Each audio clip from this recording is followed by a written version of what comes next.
Students, today we are taking the topic refraction of light for 10th class. So what is refraction? देखिए refraction को हिंदी में कहते हैं अपवर्तन. When light goes from one transparent medium to another transparent medium, it changes its path.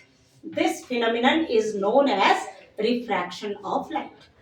देखिए इसको हिंदी में कैसे समझेंगे कि जब लाइट, जैसे ये एयर है और ये ग्लास, जब लाइट रेस एक मीडियम से दूसरे मीडियम में एंटर करती है तो जहां पर सरफेस होगी वहां पर वो अपना रास्ता बदल देगी. तो इस फिनोमिनन को या इस घटना को, इस इंसिडेंट को रिफ्रैक्शन ऑफ लाइट कहते हैं. तो देखिए ये लाइट रह गई किसमें, एयर में.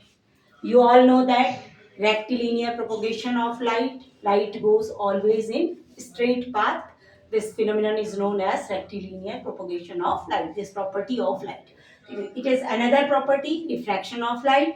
When light goes from one transparent medium to another transparent medium. देखिए आपने पहले देखा था कि पहला मीडियम ट्रांसपेरेंट था, दूसरा ओपेक था, तो वहां पर रिफ्लेक्शन होता था, परावर्तन होता था. लेकिन अब यहाँ पर क्या है, रिफ्रैक्शन हो रहा है upward.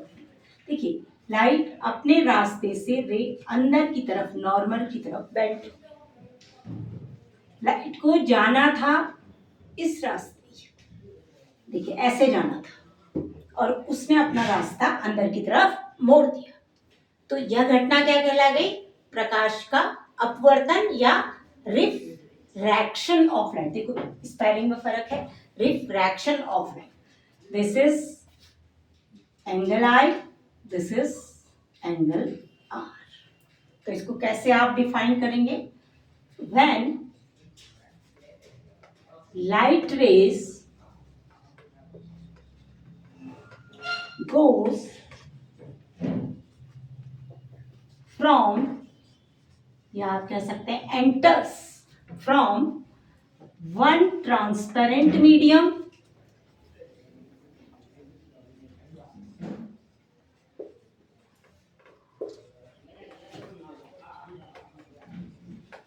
to another transparent medium, another transparent medium. It change its path. It changes its path.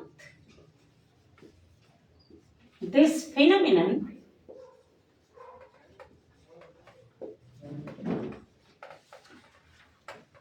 is known as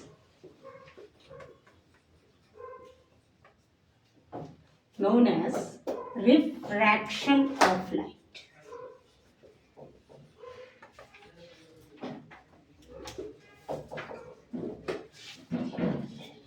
तो अल्टीमेटली क्या है, when light rays goes from one transparent medium to another transparent medium, it changes its path. Either it bent towards normal or away from normal. This phenomenon is known as refraction of light. तो देखिए अब इसमें एक बात ध्यान रखनी है कि कब लाइट रेस नॉर्मल की तरफ जाएगी और कब नॉर्मल से दूर हटेगी. If the second medium is dense, if second medium, if second medium is dense, अगर दूसरा मीडियम डेंस है, यानी कि density of second medium is more than first medium, then light rays bend towards normal. देखिए it is normal, it is incident ray, it is reflected ray. Glass is denser than air. देखो this medium is rare and this is dense. तो जब air से glass में जा रही है तो ये नॉर्मल की तरफ जा रही है। तो क्या होगा कि angle are is smaller than angle R. In this case, angle R is smaller than angle I. The refracted ray goes towards normal. Normal की तरफ चढ़ जाएगी, जिसका रिजल्ट ये आएगा कि एंगल R एंगल I से छोटा है। दूसरा केस हो सकता है, if second medium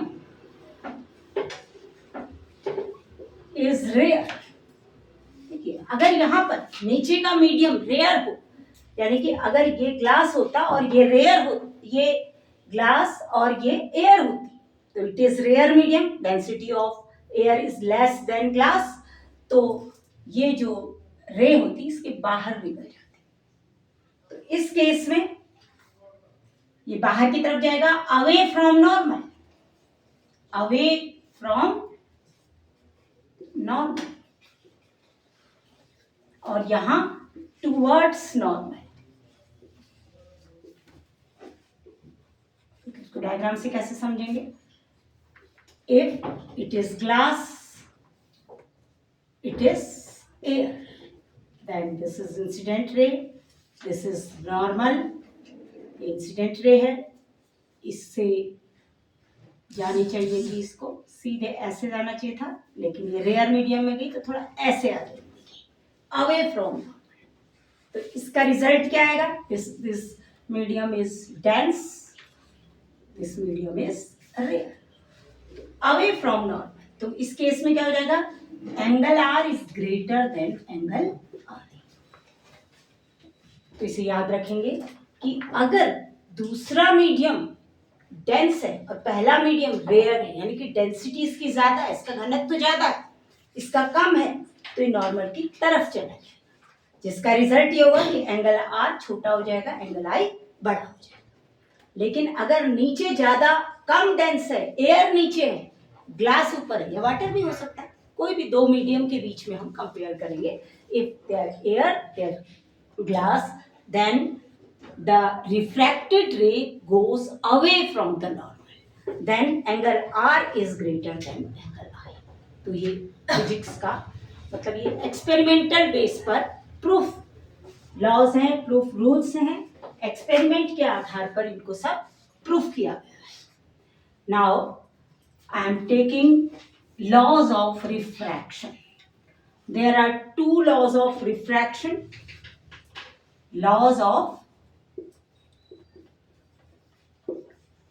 रिफ्रैक्शन। जैसे आपने लॉज ऑफ रिफ्लेक्शन पढ़े थे, तो दो लॉ रिफ्रैक्शन के भी आप पढ़ेंगे। नंबर 1,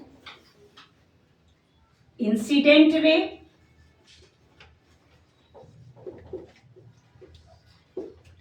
रिफ्रैक्टेड रे,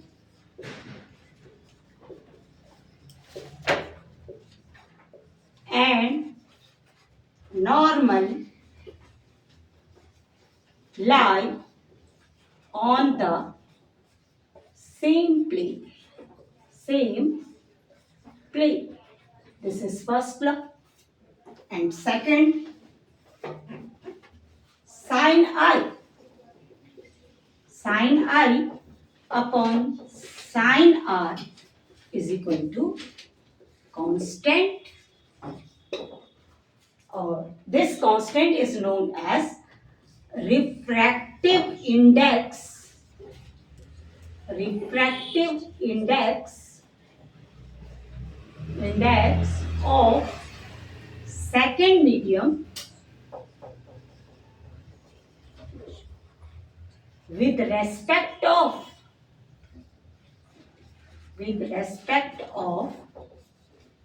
first medium.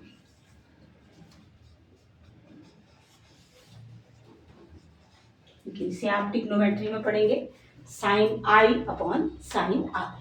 तो this is represented by mu, या कहीं पर इसको एन से भी रिप्रेजेंट करते हैं।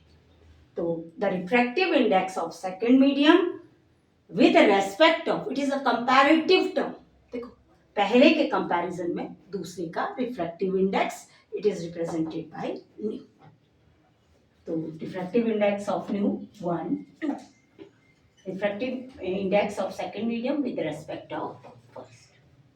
तो इसको ऐसे रिप्रेजेंट कर सकते हैं आप, और इसको आप आगे डिटेल में पढ़ेंगे, न्यूमेरिकल्स वगैरह करेंगे तो बहुत क्लियर हो जाएगा। It is also represented by n, many places there are, it is represented by n.